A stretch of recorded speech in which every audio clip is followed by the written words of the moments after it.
Welcome to the Watts Wellness Podcast. My name is Corey Watts. And my name is Sanchia Watts. Based in Perth, Western Australia, both of us have been on our own self-development journeys for many years now, which has led to this moment. The intention behind the Watts Wellness Podcast is to help you meet yourself deeply as you navigate your own human experience. Become present in this moment. Take a deep belly breath. And be open to receiving this week's episode. Hello, everybody, and welcome to the Watts Wellness Podcast. Today, I'm joined by my special Cecil. my special guest, Corey. Oh, thank you. It's a pleasure to be on the show. Today, Corey's going to be telling you story. Yeah, we went through your story last week, and thank you for sharing that with everyone. It was pretty well received. We've got the giggles a bit. This is our third recording for the day. We actually did record my episode last week, but it didn't. It didn't save. Yeah, so now we get to do it again and relive all the great moments. Just had a caramello koala and it's made my mouth very like... Ew, don't. Oh, sorry. Oh my God, can we not? Okay. Bleep it. All right. Anyway, guys, it's going to be a chance for you guys to get to know Corey. You guys got to know me last week. Last week. Where are we? Quantum leap. Last week you guys got to know me, and this week you get to know Corey Watts. Yeah. What's up with Corey? Okay, so let's begin. Strength and challenge, eh? Yeah. Come on, you're the host. You got to pick this up. My strength and the challenge from this week, I would say...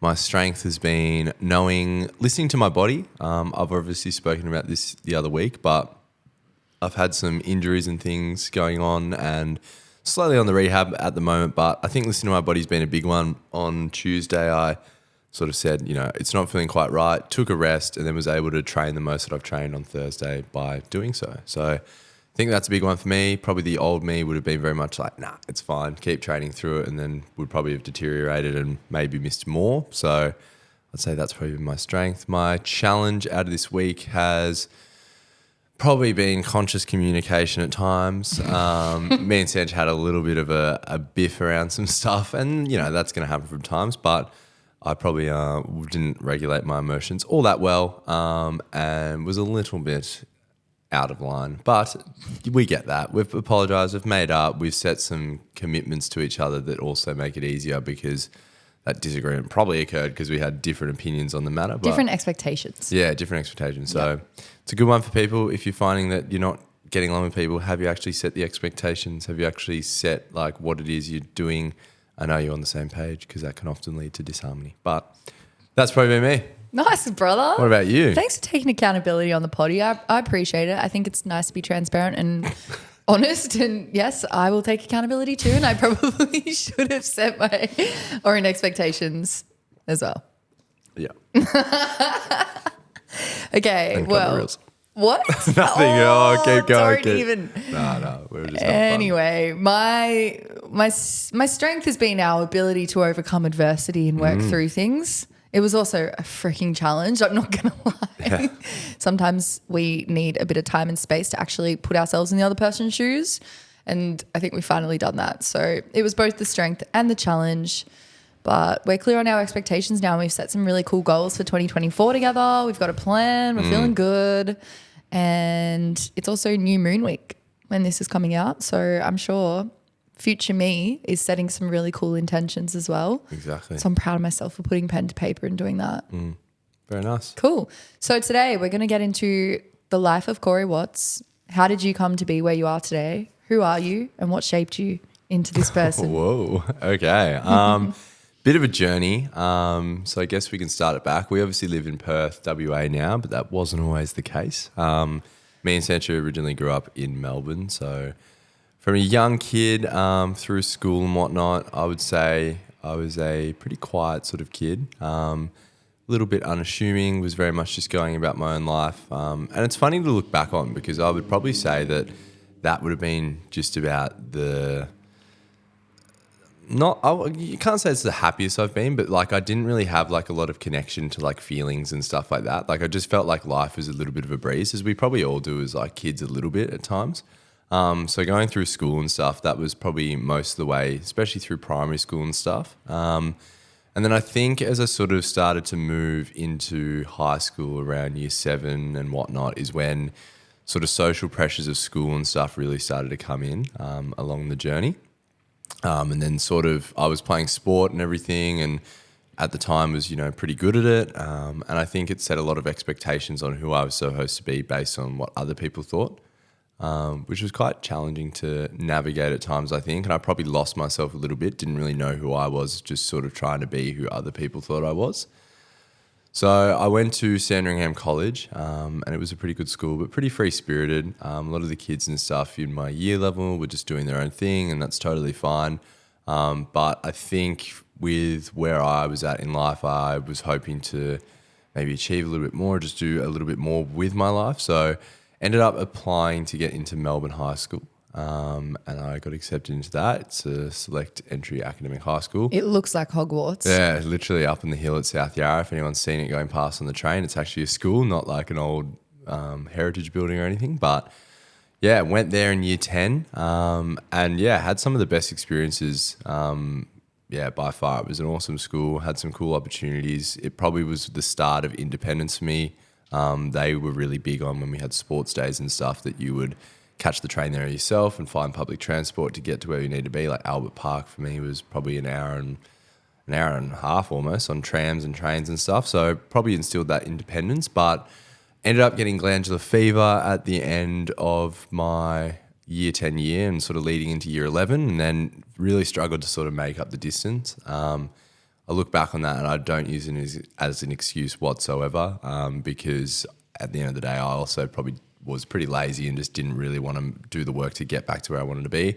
I love school for playing sport and going out and hanging out with my mates and stuff, but the actual study and whatnot was really just not what I was about. I was never really dedicated to it and didn't really see the outcome. So I ended up moving back to Sandringham College for the start of year 12. And then 6 months later, decided to call it quits on school and actually, stepped away. So that was not based on struggling with the work or anything like that. It was more so just around I just didn't really see an outcome for me with uni. I didn't really see a point in finishing school, and sort of it was probably the first time I actually really stood up for what I actually believed in a sense, and really started just not conform, and was like, you know what, like everyone's doing this and I'm told that this is what I should do, but I'm not just going to do it because that's what the expectation is. I'm going to do my own thing because I sort of believe in that. And yeah, a bit of resentment and stuff was around that from different pressures and stuff. And, I think my parents wanted me to finish and stuff, but yeah, decided not to, and they were pretty supportive of that. So from there, started working at Royal Melbourne Golf Course. And that was probably one place that really sort of taught me to grow up in a sense a little bit. I worked with like a lot of older men and guys that were mainly to 30 to sort of 50 in their age, had the responsibilities of waking up, 5:30 a.m., getting to work by 6. It was a pretty sort of strict environment in a sense. Like, you couldn't really be late. You'd get a bit of a whack on the wrist for doing that because it is such a prestigious sort of place to work in terms of greenkeeping and whatnot. And yeah, I think just being around older guys and stuff, I started to get like a different sort of viewpoint on the world, and it probably made me mature a lot, which was really cool as well. At the time I was playing a lot of sport and a lot of football. So football for me was definitely a priority in life.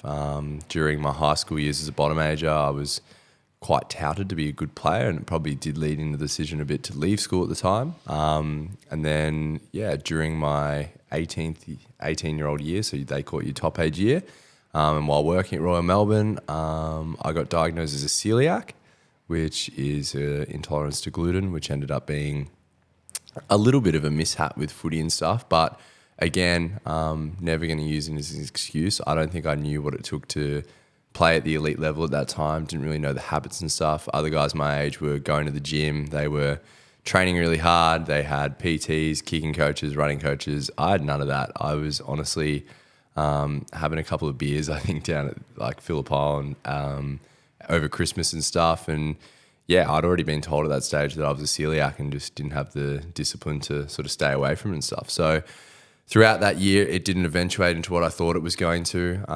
So I ended up not getting to where I wanted to be. And then I had an old coach call me from WA who said, why don't you come over and play in the waffle here? And I was like, okay, like I'll have a look at this. And yeah, made the journey across, was here for a week and sort of thought about it, went back to Melbourne and then decided, yeah, I think I'm going to give this a crack. So I moved over as a 18-year-old at the time by myself.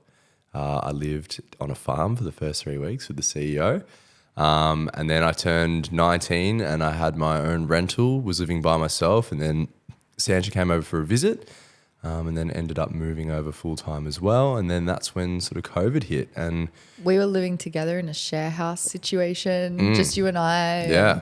Learning how to be adults out on the other side of the country away from our parents. Yeah. It was liberating, but it was also really challenging. And we grew up pretty fast, you and I. Yeah, I'd say so. I think, for me as well, as a 19-year-old stepping out, across the country pretty much. I know people do it internationally and stuff at times, but yeah, it was pretty big. I had the support of the football club, but I still had to work my own job to pay for the rent, to make a living, and do everything like that. Waffle money isn't, livable money. You still have to have a job and stuff outside of that. So yeah, it was a pretty big transition, but one that I did relish at the time. Obviously then sort of the COVID-19 hit, and a few situations occurred that really started to stir up some emotions in me and I think bring up some stuff that I hadn't quite healed. I dealt with anxiety and stuff throughout life at points, but honestly, it had never really lasted more than a couple of weeks at a time where I'd had like a moment or something or an experience that had led to sort of that outcome of like worry or doubt.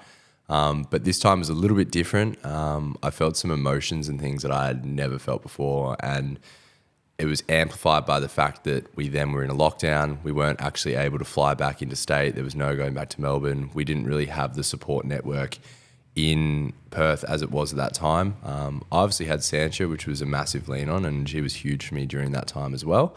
But the footy club at that point, like I'd only probably trained there less than 15 sessions. I hadn't really gotten to know a lot of the boys. I'd spoken about this in the Cultivating Confidence episode that I was pretty standoffish at that point because I was just trying to protect myself in that I didn't feel that confident being there, and I probably put on a bit of an arrogant persona, which meant I hadn't really made the connections at that time.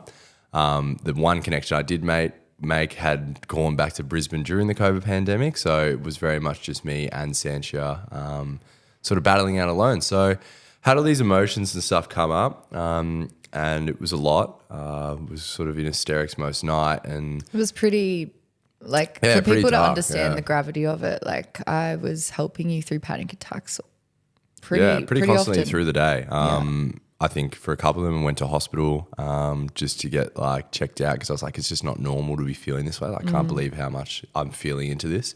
And yeah, it was pretty dark, pretty heavy. So it sort of led to the decision that we were then going to drive back to Melbourne. There were no flights and stuff running at the time, but driving was accessible as we had a residential address in Melbourne. So perspective on this is we had a 2003 Commodore wagon. I bought it for $300 back in Melbourne. Yes, we'd spent a bit of money on it to get it up and running, but it wasn't a car you would traditionally be taking across the Nullarbor, let alone in a pandemic when there weren't a lot of people on the roads as it was anyway. But we filled it up to the brim. We had some weight issues with it where it said towing capacity and all sorts of stuff, like the engine's working too hard because it was too heavy. We had an engine warning pop up on day 2. Yeah. I was reading the manual to be like, what do we do with an engine warning? Yeah, naive and a half. There's no service out here. So I'm reading the manual. We're going at maybe 130 kilometers humming because we along. were rushing because we thought SA borders were going to shut.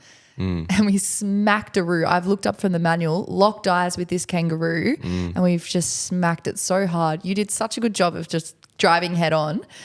And then we kept driving. I watched it roll off the road and I looked at you and I was like, do we just keep going? Yeah. And you were like, I think we need to I stop. don't think I said anything because I was just sort of like Shocked. thinking about it. The other thing as well is like anyone who doesn't know cars, your radiator for a Commodore sits right in the front. So obviously on the Nullarbor, probably there's worse things that could happen. But if the radiator was damaged and wasn't leaking, it means the cars, they're not going to cool down. And I was just like, if this has happened, like we're so screwed. We have no reception. We have no SOS. We'll literally just be sitting on the side of the road waiting for a truckie to come, and then we'll be leaving all of our stuff here, getting in the truck and like trying to get to a point where we can talk to someone. Anyway, I stopped the car, had a look. It had just missed, like it hadn't actually like got the internals of the car. So we were very lucky.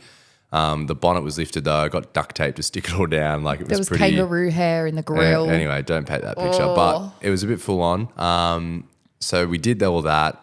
We ended up smashing it back. Me and Sanchia had definitely some arguments. I was hiding my emotions and definitely did not know how to regulate. Never been given those tools. AKA you left me on the side of the Nullarbor on day 3 and drove off. I came back, but we No, he got came back to got back to Melbourne, sorry. And I spent the next 2 months there and then got the call, which I was kind of dreading because I was sort of at that point still not really like, I hadn't really figured out what was going on with me, still feeling these emotions, hadn't been given any tools to be able to actually like work through it. I think I'd seen a psych when I was in Melbourne, had some chats to people, but nothing had really landed for me yet.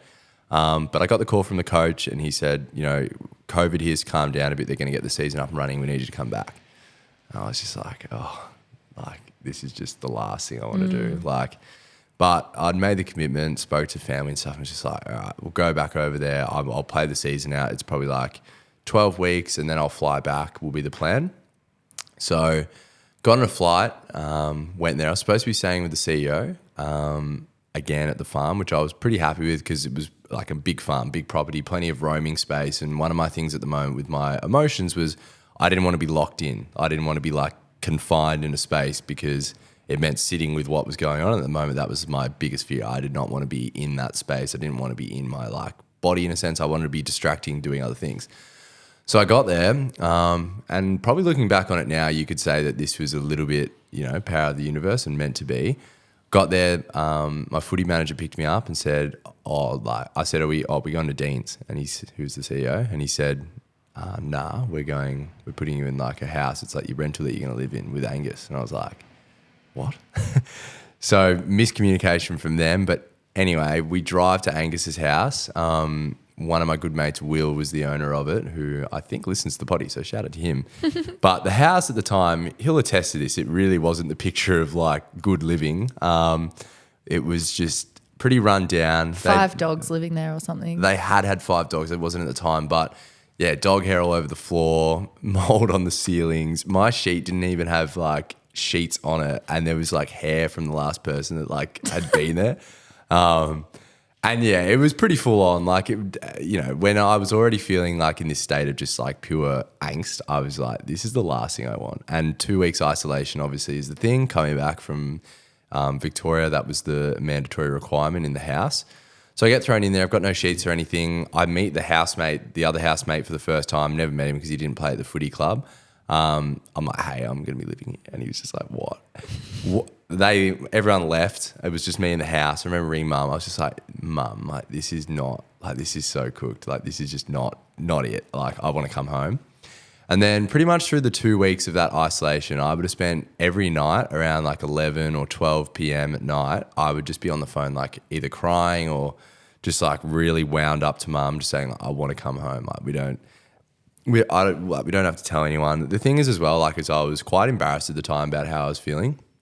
There was a lot of pressure to, you know, my whole thing was like, I just want to leave and like not tell anyone. And then we'll just say when I get back to Melbourne, like, oh, he's come home. Because I didn't want to face it. I didn't want to have to talk to people about what was going on. I was very much trying to run away from my feelings and like not go into that. So I got through the 2 weeks ISO, mainly just off like, oh, the sun will come up tomorrow and like we'll just take it as another day. And that was sort of my approach for a long time. Got back into training and stuff and started to kind of normalize a little bit of what was going on, but not really deal with it still and never really dove into it. It's probably more distractions starting coming up and I kind of started forgetting about it.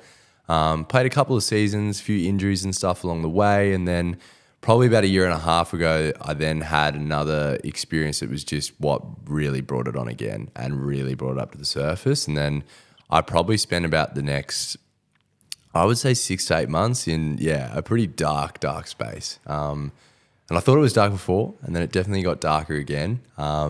It was pretty full on most of the time. I was having all sorts of weird things going on with just like my thinking and like my thoughts and stuff. And yeah, really didn't know a lot with what was going on.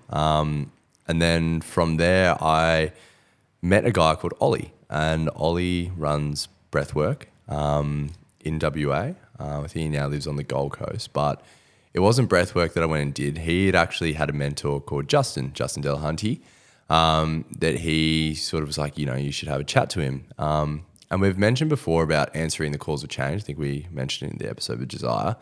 Ollie was my call to change. And we often ignore the call of change, and that's exactly what I did. I saw him at a cafe, and this was the first time. He just we had a general chat. He's like, random that he approached me at all and just wanted to have a chat. I think the first thing he said was like, how cool are dogs, man? Like, because there was a dog like eating an ice cream or something like that in front of me. But yeah, just a random conversation starter, and then sort of was like, what's going on with you? And I, for some reason, had this innate like response to want to sort of like tell him. And then from there, I think, I didn't follow up on Justin. And then about a week later, I saw him at the shops, and he was like, oh, have you rung Justin yet? I was like, nah, like I haven't yet. I will, like I definitely will. I didn't. And then honestly, the next time I walked out my front door, and he's like coming down the road on a skateboard, and he's on the phone to Justin. And he goes, oh, Justin, like you'll never guess who I'm with. And he's like, it's Corey. And like, I didn't hear what Justin said. He didn't put me on or anything, but he's like, I'm pretty sure Corey's going to give you a ring. And I'm like, yeah, I am. Yeah. So I booked a call, finally got on with him. And that's when stuff really changed for me. He really established values within me. My identity really like started to shift all that. And really brought me back to who I actually was, and then how to negate what was going on, emotional regulation, like all these tools and all the stuff that I've spoken about on here. A lot of that was learnt through that program that I did. And then from there, things really changed. Really found confidence, really found like some motivators in life, what I was trying to achieve. Have gotten really serious about any endeavour that I actually do, football being a big one. Only last year was probably the first year that I've really started to put everything into what I was doing. And same with, this pottery business that I run with Mum. Our podcast has been something that's come up, and really just have like a new way of thinking, which has been huge. And it's definitely taken practice. It wasn't just like a magic thing through those sort of 12, 16 weeks afterwards with Justin. It wasn't easy and had a lot of ups and downs, and a few things that I had to sort of work through and navigate. But through the other side, I've become definitely the person that I'm starting to respect a lot more, and building that every day. And it's been a bit of a journey, but I've obviously haven't like dived deep into everything there. There's probably some stuff left unheard, but I think there's some stuff that I want to share at a later date. And for now, that's kind of the story. So you obviously did a lot of personal development work, but I'd love for you to maybe touch on the spiritual work you did as well, if you feel comfortable sharing. Because when you were going through all of this anxiety, all of us were pretty gobsmacked that it had come back again, and there was some underlying things beneath that you really dove a little bit deeper into with a healer. And if you want to explore it, we can. I think it's good for people to realize they need the healthy balance of, the mental, personal development, but also the spiritual. Yeah, we can definitely talk about it. I wouldn't have said it was like a cure or anything. It probably contributed at times. I think I've said it before on this podcast, but the reason why we do the What's Wellness podcast is because wellness is on a spectrum, and there's so many things that come under wellness. So I tried a lot of stuff, and I really went through the gauntlet before Justin. It's probably something I didn't mention, but it wasn't that I was just sitting there doing nothing until I met Ollie. I tried a lot of stuff. So from sound healings, which were a great alleviator for what was going on, I did counseling, saw a psychologist, saw a psychiatrist, saw a whole bunch of different people. I did a bit of breath work at one point, tried meditation, I did cold therapy, I did yoga, the list goes on. I was on medication for a while for my anxiety and stuff, which alleviated but probably didn't deal with it. But one of the weird ones that I did was actually like an Aboriginal healing. And that was a really strange one because it's getting a little bit into probably, whether you believe in it or not, but sort of a lot of the spiritual sort of side of stuff in terms of entities and like dark entities that can sort of attach to your energy and whatnot. But we were actually down south, and it was probably where it was starting to get pretty dark for me over New Year's. And there was a little what was it? Like a little festival that was on, and there was a guy that was just sitting in a tent. And he was just sitting on this bed, had the most intense eyes of anyone that I've like ever seen. But he was just staring at me. And I was sort of like to Mum, I was like, this guy's like, I don't know, there's something about this right now. It was like the most simple setup ever. Like it was literally just like a little massage table and then a little sign in there as well that was just like Aboriginal healing or whatnot. And I was like, okay, like I'm going to go over and have a chat to this guy. Anyway, I started chatting to him, sort of spoke about the practice, and they basically sort of like enter your subconscious through like old memories and stuff and pinpoints, and they can, in their mind, like rewrite sort of the timeline. But can I just interject? Before this though, Mum, you and I had all split up and we were walking around the market. I saw the guy, got a pamphlet, walked around a bit more, came back to the table. You guys came back 10 minutes later. Mum also had the pamphlet, and we both put the pamphlet on the table, and we were like, "This is it." Like there was a moment there where we were like, "This has to happen," and then you saw him. Yeah, so then walked over and stuff, booked in a session, went and did that. And yeah, sort of running through the session and stuff, it was kind of like, yeah, pretty weird. Sort of said like there's gargoyles and like entities like attached to like your body and stuff that we need to sort of get out of the portal and whatnot. And I was like, okay. Hippy dippy trippy shit. Yeah. And like, look, crazy. I'm not sure like I was a real strong believer in it, but definitely afterwards had like a relief of like anxiety and stuff for a little while. It definitely came back, but I don't know, I guess you could view it as maybe that was what cleared the space to then be able to do the work after that and why Justin came in. But yeah, it's one of those things sometimes you'll never really know. But I think it's a cool story to tell because, yeah, as I said, I tried literally everything going through, but it's called Indigenous Holographic Kinetic Healing, I think. Yeah, right. And I went and had a session too, and it probably was one of the most profound healings I've ever had done. There's a few practitioners in Perth. They're all over Australia. It's basically connecting with Indigenous heritage and spirit, and I'm obviously into all of this stuff. And I think entities and shadows can definitely attach to people. If you've opened yourself up in any way, things can come in and they can latch on. And with the episode with Jordan, we talk about it a little bit, and I think that did help clear the path a lot, and we all noticed a significant change after that. Your eyes were brighter. My eyes were brighter after I had it. Like physiologically things shifted. I think so. Just finding the combo. I think for me though, like my biggest shift with my anxiety in my story for me was establishing values and establishing identity. That was the biggest shift to be able to actually integrate into who I am today and what cleared anxiety. And I still would say now for me, like, and for most people, when they're experiencing like anxiousness or depression or whatever it is, if you actually establish like values, I guarantee, and you start living by them and you're so aware of them, it is literally my best way of getting over what is going on for you. You start to create a sense of confidence within yourself because you know what your values are. It's just the biggest thing. And I could go on about it, but I think we've spoken about it in cultivating confidence anyway. But yeah, easily probably what was the biggest change in me, I think. No, it's an amazing story, bro. And obviously I've been along for the journey for a fair bit of it, and I know the story, and I'm grateful that you're so open with sharing it, because I think it helps a lot of other people to understand their own stories and just have some context into why we are the way we are and why we're actually doing this. It's so much bigger than us, and our personal journeys have definitely led us to this point today. So thank you for telling everyone how it went. Final question. What do you need to do before you die so you don't die with regret? One of the age-old questions. I like that I coined this and now I have to answer it. I think there's a few things that I definitely want to tick off. Travel is definitely one for me at the moment. I need to land in New York and spend a week at least there. Something that I want to do with my partner Jenna at the moment. Definitely a big one for me that I need to tick off. Family's another one. Really want to have a family. Is a big one for me to tick off. And some people go like, oh, duh. But for some people that's not like a thing that they want. But for me, that definitely is.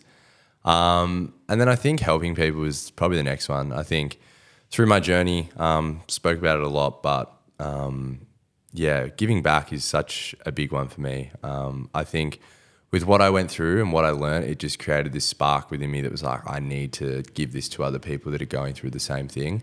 I think especially because I didn't really fit the stereotype of someone that would be going through what I was going through. Not that that's right, but I think that was the thing that through what I did, I shared it on Facebook, and I had a lot of messages come back to me going like, wow, I had no idea. Wow, I've been going through something similar, and to see you talk about it was so inspiring. And I think that's one of the big things that's been sparked within me, is wanting to give back and wanting to help as many people as I can, and spread a really good message. So to make that tangible, I don't know how I do that at the moment, and I will need to have a think about that and what that looks like. I think we're doing it. Yeah, I think so. I think, I could go on with so many things at the moment, but I think the crux of it is just, wanting to, that's the overriding thing, and doing that at the moment. And I think we've been doing a pretty good job. Yeah. Nice, bro. Nice. Thanks for sharing. 2024 plans for you? Yep, I have a 12-week course coming out, which is going to be called The Masculine Formula. It's going to be diving in deep into getting back to masculinity and obviously values and identities and stuff within that. As I said before, it was one of my biggest things for how I made the changes that I did, and it doesn't have to just address anxiety or whatnot. It can address so many different issues and is so applicable to so many people. So that's really my big plans for 2024, that 12-week course. There'll be some information coming out about that probably in the new year, and looking to probably make a start late Jan, early Feb, but I'll confirm all that for people. But get excited. It's going to be really cool. Quite profound stuff I've learned along the way, and super keen to be sharing it with everyone. Nice. Well, thank you for sharing your story once again, Corey, and thank you to everyone that tuned in today. If you like this story, please share your feedback with us. We love to hear it and read about it, and we will see you guys in the next episode. Thanks, guys. Bye.